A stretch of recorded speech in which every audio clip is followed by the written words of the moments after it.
አረጋውያን አረጋውያት ቤተሰቦቻችን አሉ፣ ምዕመኖቻችን አሉ። አይ በእድሜ ገፍተዋል አያስፈልጋቸውም የሚባሉ አይደሉም። በዘመናዊው ምናልባት ክላስ ገብተው ለመማር እድሜያቸው ሂዷል ቢቀርም ብለን ምንተዋቸው ሰዎች ሊኖሩ ይችሉ ይሆናል። ያማግባባ ይሆን። በሃይማኖት ግን የበለጠ ወደ እርግና ሲሄዱ የመንግስተ ሰማያትን ጉዳይ መረዳትና አድራሻን መለየት በጣም ትልቅ ነገር ነው። ስለዚህ በእድሜ ስንል አረጋውያንን እንዴት አድርገን ነው የምናስረዳቸው?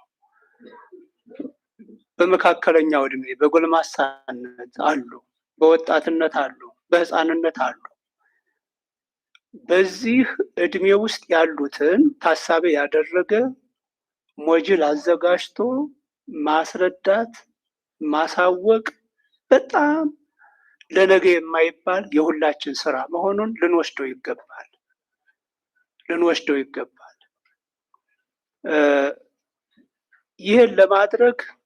ይህን ለማድረግ በዚህ ደረጃ ሊያሳውቁ ይችላሉ ተብለው የሚታመኑትን መምህራን መመደብ ያስፈልገናል። አሁን እንደተባለው በትክክል በእድሜ ለክተው ለይተው በእውቀት በሳይንሱ ዓለም ብዙ የሄዱ የተራመዱ የተራቀቁ ወንድሞቻችን፣ እናቶቻችን፣ እህቶቻችን አሉ። እነሱን እንደ እውቀት ደረጃቸው ለይተን እናስተምር ብንል የትኛው ደብር ላይ ነው ይህን ማስተማር የሚችል መምህር ያለን? እስቲ እግዚአብሔር ያሳያችሁ።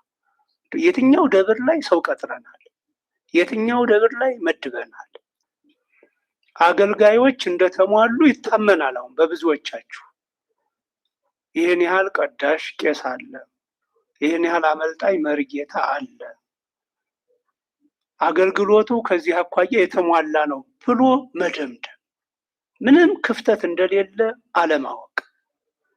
ግን እውነታውን ምዕመናኑን በትክክል የዚችን ቤተክርስቲያን እምነት አቋም አውቀው ነው እንዲከተሉ ያደረግናቸው።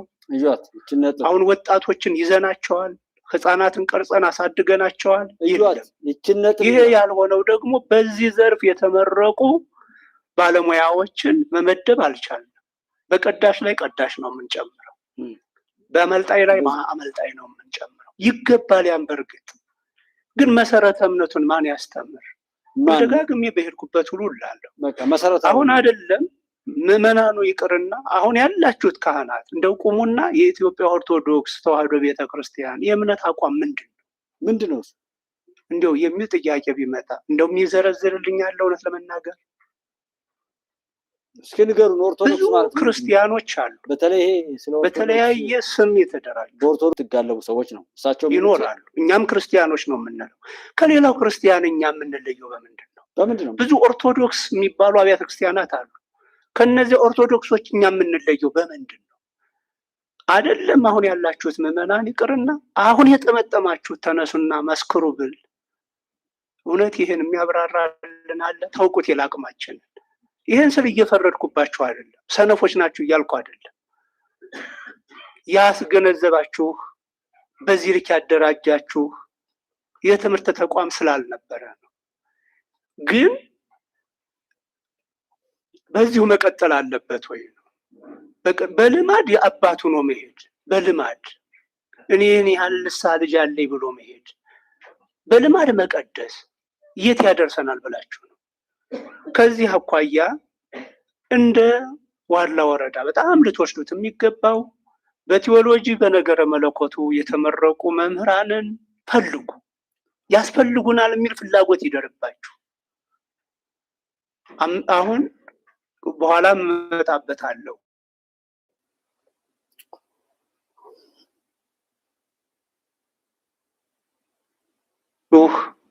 በዚህ ልክ ያደራጃችሁ የትምህርት ተቋም ስላልነበረ ነው። ግን በዚሁ መቀጠል አለበት ወይ ነው? በልማድ የአባቱ ነው መሄድ፣ በልማድ እኔን ያህል ንስሐ ልጅ አለኝ ብሎ መሄድ፣ በልማድ መቀደስ የት ያደርሰናል ብላችሁ ነው?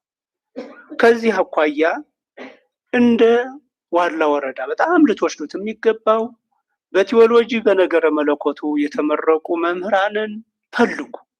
ያስፈልጉናል የሚል ፍላጎት ይደርባችሁ። አሁን በኋላ እመጣበታለሁ። ከምንሰበስበው ፐርሰንት ለኮሌጆች የምንሰጠው ፐርሰንት አለ፣ ድርሻ አለ። እዚያ ሰልጥነው የሚመጡ ልጆች ተቀባይነት ስለሚያጡ እዛው አዲስ አበባ ይቀራሉ፣ ወይም ደግሞ ወደ ንግዱ ዓለም ይሄዳሉ።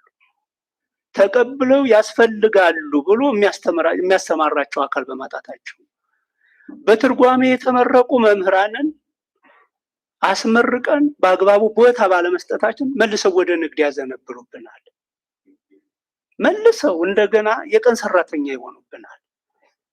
አሁን እስኪ እንደዋድላ አሁን ባልኳችሁ ልክ በእድሜ በእውቀት የሚገባውን መሰረተ እምነት ሊያስተምር የሚችል የትርጓሜ መምህር ወይም በቲዎሎጂ የተመረቀ መምህር ስንት አላችሁ? ስንት አላችሁ አባቶች? የለም። እንግዲህ እኔ የማውቀው አሁን ለነገሩ ወደ 3 ልጆች ያሉ ይመስለኛል አሁን አጥቢያ ላይ